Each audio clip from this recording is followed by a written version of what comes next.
నమస్తే. Welcome to our channel. 2019 నుంచి 2024 వరకు గూడా వైసీపీ హయాంలో సగటున రోజుకొక నిరుద్యోగ ఆత్మహత్యకు పాల్పడినట్టుగా తాజాగా కేంద్ర హోం మంత్రిత్వ శాఖ రిపోర్ట్ రిలీజ్ చేసింది. మరి జగన్మోహన్ రెడ్డి మా హయాంలో అసలు నిరుద్యోగులకు అసలు జాబ్ క్యాలెండర్ రిలీజ్ చేస్తామని చెప్పి నిరుద్యోగులు లేనే లేరు. మా హయాంలో తీసుకొచ్చినటువంటి పరిశ్రమలే ఇప్పుడు చంద్రబాబు నాయుడు గారి ఖాతాలో వేసుకుంటున్నారంటూ ఇటీవల ఆయన చెప్తూ ఉన్నారు. మరి ఈ రిపోర్ట్‌ని ఏ విధంగా చూడాలి? జగన్మోహన్ రెడ్డి చేస్తున్నటువంటి వ్యాఖ్యలను ఏ విధంగా చూడాలి? తెలుసుకునే ప్రయత్నం చేద్దాం. దీన్ని విశ్లేషించడానికి మనతో పాటుగా ఉన్నారు సీనియర్ జర్నలిస్ట్ దుర్గ కుమార్ గారు. ప్రస్తుతం ఆయన జూమ్ కాల్‌లో అటెండ్ అయి ఉన్నారు. సార్ నమస్తే సార్. నమస్తే అమ్మ శ్రావణి, మన వీక్షకులకు కూడా. సార్ ఇటీవల జగన్మోహన్ రెడ్డి ఏ ప్రెస్ మీట్ పెట్టినా లేదంటే ఏ పర్యటనకు వెళ్ళినా సరే ఆయన చెప్పేది చంద్రబాబు నాయుడు గారు ఇప్పుడు ఏవైతే పరిశ్రమలు తీసుకొస్తున్నారో అవన్నీ మా హయాంలో గ్రౌండింగ్ అయినటువంటివే. లేదు అంటే వైసీపీ నుంచి కీలక నేతలందరూ కూడా జగన్మోహన్ రెడ్డి గారు తీసుకొచ్చినటువంటి పరిశ్రమలన్నింటినీ కూడా బాబు గారు బేతాళ కథలు చెప్పి ఆయన తన ఖాతాలో వేసుకుంటూ ఉంటున్నారు అని చెప్పి ఈ మధ్య చెప్తూ ఉన్నారు సార్. మరి 2020లో చూసుకున్నట్లయితే 10వ స్థానంలో ఉన్నటువంటి ఏపీ ఏదైతే ఈ నిరుద్యోగులు సూసైడ్ చేసుకుంటున్నారో బలవన్మరణాలకు సంబంధించి 2020లో 16వ స్థానంలో ఉన్నటువంటి ఏపీ 2023 వచ్చేసరికి 10వ స్థానానికి వచ్చిందని చెప్పి కేంద్ర హోం మంత్రిత్వ శాఖ రిలీజ్ చేసినటువంటి రిపోర్ట్స్ ని ఏ విధంగా చూడాలి? మరి ఇందులో ఈ సూసైడ్ చేసుకున్న వాళ్ళలో 100 మందిలో దాదాపు 4 నిరుద్యోగులే ఉన్నట్టుగా కూడా ఈ నివేదిక వెల్లడించింది సార్. ఏ విధంగా చూడాలి? ఇప్పుడు జగన్మోహన్ రెడ్డి గారు ప్రజల సంక్షేమం కోసం ఆయన అధికారంలోకి రాలేదు.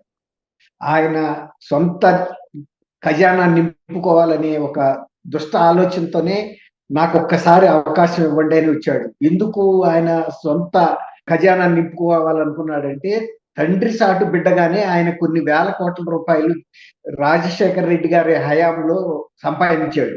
క్విడ్ ప్రోకో ద్వారా కానీ మనీ లాండరింగ్ ద్వారా. అంటే తనకి బాగా టెక్నిక్ అర్థమైంది, ప్రజల డబ్బుని ఎలా దోసుకు తినొచ్చు. అదే తను తండ్రిని ఇంకా అంత పూర్తిగా ఇన్ఫ్లుయెన్స్ చేయలేకపోయాడు. నేనే ముఖ్యమంత్రిగా ఉంటే ఇంకా దీన్ని సాధించుకోగలుగుతాను, ఎక్కువ సంపాదించుకోగలుగుతాను అనే దృక్పథంతో ఆయన వచ్చాడు. కాబట్టి ఆయన నిరుద్యోగులకో, రైతులకో, మహిళలకో, ఇంకా ఎవరికో సంక్షేమం చేస్తాడనే మాట ఎవరో అనుకోవటానికి వీలు లేదు. ఆయన వచ్చిన ఏకైక లక్ష్యం అదే.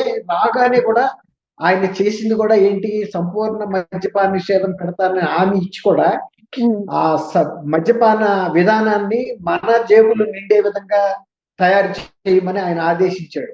ఇప్పుడే అదే దేశంలోనే ఒక అతి పెద్ద కుంభకోణంగా ఉంది. వచ్చి రాగానే ఎవరైనా సంపూర్ణ మద్య నిషేధం ఎప్పుడు అడుగులు వేస్తారో ఆయనే చెప్పాడు. 4 సంవత్సరాల్లో 25% చొప్పున 4వ సంవత్సరం వచ్చేటప్పటికి ఎక్కడా కూడా మద్యం దుకాణాలు ఉండవు. ఒక 5 స్టార్ హోటల్స్ లో తప్ప. 5 స్టార్ హోటల్స్ లో అంటే మామూలుగా అందుబాటులో ఉండదు. కాబట్టి నేను ఈ విధానాన్ని తీసుకొస్తున్నాను అని చెప్పి ఆయన విజయసాయి రెడ్డికి, వీళ్ళందరూ రాజకేశ్వర రెడ్డి, వీళ్ళందరికీ పురమాయించాడు. వాసుదేవ రెడ్డికి, కృష్ణమోహన్ రెడ్డి, తర్వాత మిథున్ రెడ్డి, వీళ్ళందరూ కూడా ఇప్పుడు ఎవరైతే ఆ కుంభకోణంలో జైల్లో ఉన్నారో వాళ్ళు అందరూ కూడా ఈయన ఇచ్చిన ఆదేశాల మేరకే ఆ విధాన రూపకల్పన చేశారు. తనకి ఎట్లా డబ్బు రావాలనేది ప్రధాన ఆదాయ వనరుగా దాన్ని మలుచుకున్నాడు. కాబట్టి నా ఆడపడుచుల పసుపు తాళ్లు తెగటానికి వీలు లేదు, నా టైంలో నేను దీన్ని సహించను, అసలు మద్యం ఆదాయంతో నడిచే ప్రభుత్వం ఒక ప్రభుత్వమా అని సవాళ్లు బీరాలో పలికాడు. దాన్నే ప్రధాన వనరుగా చేసుకుని ఎంతమంది చనిపోయినా నాకు పర్వాలేదు, చాలా నీచమైనటువంటి సారా తయారు చేశారు. ఇప్పుడు ఇవాళ చిత్తూరు జిల్లాలో అనుకుంటా ఒక విలేజ్ లో కూడా పట్టుకున్నారు ఇలాంటి కార్ఖానాయే. వీళ్ళు ఏ ఫార్ములా అయితే స్పిరిట్ లో రంగు కలిపి లేబుల్స్ అతికించి పిచ్చి లేబుల్స్ చేశారు. ఒక వైజాగ్ అతను, విజయవాడ అతను, తమిళనాడు వాళ్ళు కలిసి చిత్తూరు జిల్లాలో ఒక పల్లెలో చేస్తుంటే పోలీసులు పట్టుకున్నారు. ఆ ఫార్ములా ఎవరిదో కాదు. అంతకుముందు జగన్మోహన్ రెడ్డి గారు తన సొంత డిస్టిలరీలో, అంటే తనకి అనుకూలమైన వ్యక్తుల డిస్టిలరీలో చేసిన నాసి రకం సారాన్ని వాళ్ళు అక్కడ తయారు చేస్తుంటే పోలీసులు పట్టుకున్నారు. ఇప్పుడు దీన్ని బట్టి ఆయన ఇప్పుడు నిరుద్యోగుల పట్ల ఆయన తీసుకున్న ప్రత్యేక శ్రద్ధ లేదు, పరిశ్రమల తీసుకురావటానికి కూడా ఆయన చేసిన ప్రత్యేకమైన కృషి కూడా లేదు. ఇంకా అవసరమైతే ఇక్కడ ఉన్న పరిశ్రమల్ని ఆయన తోలేసాడు. అమర్ రాజా బ్యాటరీస్ ఉండి, లేకపోతే జాకీ కానీ, లేకపోతే ఎస్ఎస్బిసి అనుకుంటా వైజాగ్ లో ఒక సాఫ్ట్వేర్ ఇండస్ట్రీని, వీటన్నిటినీ కూడా ఆయన రాష్ట్రం నుంచి తరిమేశాడు. తర్వాత కియా మోటార్స్, కియా మోటార్స్ కూడా వాళ్ళ తర్వాత ఎవరైతే అతను ఆ మాధవ్ బెదిరించాడో ఆ ఎంపీ, ఆ తర్వాత వాళ్ళు అనుబంధ పరిస్థితులు కూడా అక్కడ పెట్టకుండా కర్ణాటకకి వెళ్ళిపోయారు. ఈ విధంగా మొన్న నువ్వు చెప్పినట్టు ఇవాళ జగన్మోహన్ రెడ్డి పరిపాలనలో 2023 మధ్య కాలంలో 1552 మంది నిరుద్యోగులు ఆత్మహత్య చేసుకున్నారు. అంటే రోజుకు సగటున ఒక నిరుద్యోగి. మీరు ఇందాక చెప్పిన స్టాటిస్టిక్స్ అసలు ఇది మనం ఎవరు రాష్ట్ర ప్రభుత్వం వాళ్ళు ఇచ్చిన నివేదిక కాదు, ఇది గణాంకాలు కాదు. ఇది కేంద్ర హోం మంత్రిత్వ శాఖ ప్రతి ఏటా రిలీజ్ చేస్తుంది.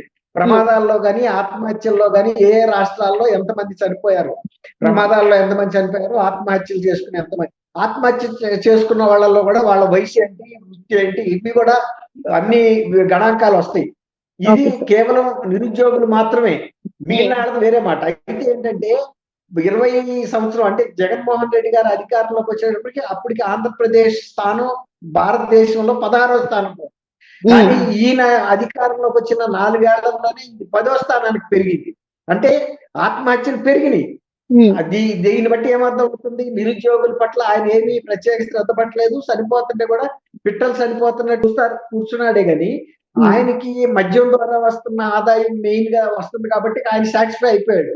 కాబట్టి ఆయన నిరుద్యోగులు చచ్చిపోతే ఆయనకి ఏం కావాలి, రైతులు చనిపోతే ఏం కావాలి, ఆయనకు వస్తున్న ఆదాయం మాత్రం ఇబ్బడి ముబ్బడిగా వస్తుంది. అవి ఎక్కడ పెట్టుకోవాలి, ఆఫ్రికాలో పెట్టాలా, ఐరన్ ఇండస్ట్రీ మీద పెట్టాలా, లేదా ఫుడ్ ప్రాసెసింగ్ మీద పెట్టాలా, బంగారం కొనాలా, ప్లాటినం కొనాలా, ఇలాంటి తర్వాత సినిమాలు తీయాలా, లేకపోతే రియల్ ఎస్టేట్ మీద పెట్టాలి.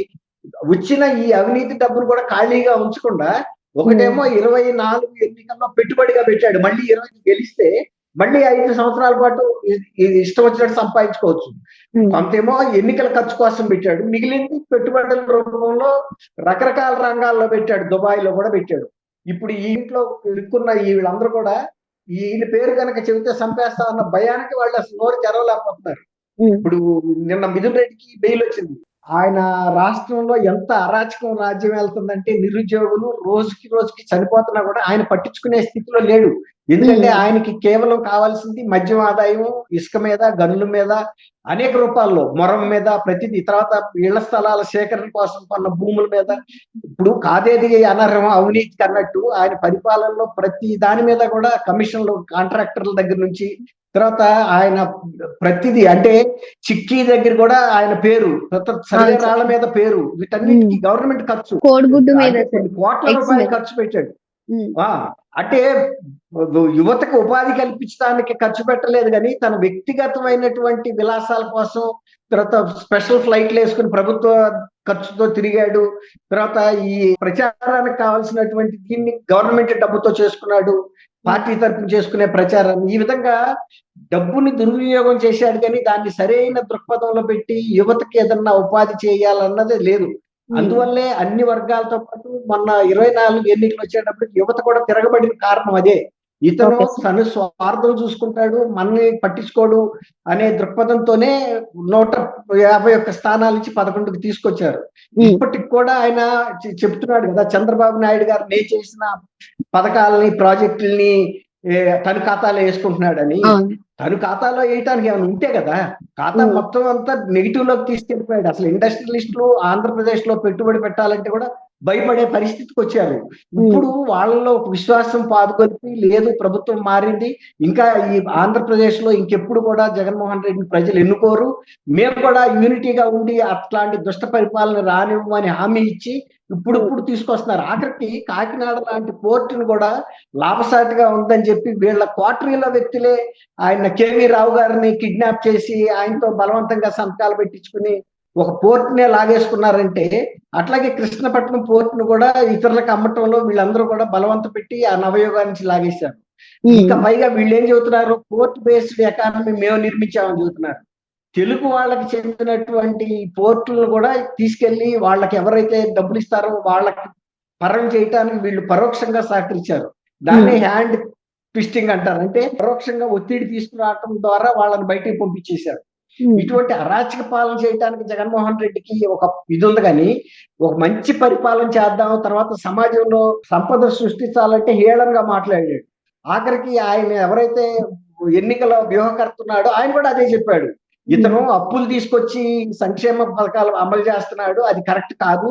సమాజంలోనే సంపద సృష్టించి అప్పుడు వాటిని ఈ సంక్షేమానికి వాడాలని ఆయన కూడా చెప్పాడు. ఇతను ఒక రాంగ్ పద్ధతిలో వెళ్తున్నాడు. తర్వాత చంద్రబాబు నాయుడు గారి అరెస్ట్ విషయాన్ని కూడా అతను ఖండించాడు. చంద్రబాబు నాయుడు గారిని అకారణంగా కూడా అరెస్ట్ చేశాడు, కేవలం రాజకీయ కక్షతో. ఇలా చేసిన వ్యక్తులు ఎవరు కూడా మళ్ళీ అధికారంలోకి రారని కూడా ఆయన సిద్ధాంతీకరించాడు, ఎన్నికలకు ముందే చెప్పాడు. అట్లా జగన్మోహన్ రెడ్డి అంతా రాంగ్ రూట్ లో వెళ్ళాడు, కానీ ఒక పరిపాలనని, సుపరిపాలన, సంక్షేమం అంటే ఆ డబ్బులు ఇవ్వటమే అనుకుంటున్నాడు. ఎవరి డబ్బులు, ఎన్ని అప్పులు ప్రజల మీద రుద్ది ఆ డబ్బులు తీసుకొచ్చి ఇచ్చాడు. దాదాపు 10 లక్షల కోట్ల రూపాయలు అప్పులు చేసి ఆయనే చెప్పాడు 2 లక్షల కోట్లు మాత్రం నేను బటన్ నొక్కటం ద్వారా సంక్షేమానికి వాడానని. మరి మిగిలినంతా కూడా దుర్వినియోగం అయినట్టే కదా. రెండోది ఏంటంటే, ఈయన బటన్ నొక్కిని కూడా సరిగ్గా జారలేదని కూడా చెబుతున్నారు. అందులో కూడా ఫ్రాడ్ జరిగిందనే మాట వినపడుతుంది. అందువల్లే చాలా మంది లబ్ధిదారులు అసంతృప్తి చెందే అతనికి వ్యతిరేకంగా మాట్లాడుతున్నారు. ఇప్పుడు కూడా చెబుతున్నారు, ఆయన బట్టలు నొక్కినప్పుడల్లా మాకేమీ మేలు జరగలేదు అని. Okay sir. మరి మొత్తానికి జగన్మోహన్ రెడ్డి హయాంలో నిరుద్యోగులకు అసలు ఉద్యోగం కల్పించకపోగా వలసలు పెరగగా ఇలా నిరుద్యోగులు బలవన్మరణానికి కూడా పాల్పడ్డారని చెప్పి సార్ చెప్తున్నారు. మరో అంశంతో మళ్ళీ కలుద్దాం. Thank you sir. Thank you అమ్మ శ్రావణి, మన వీక్షకులు కూడా.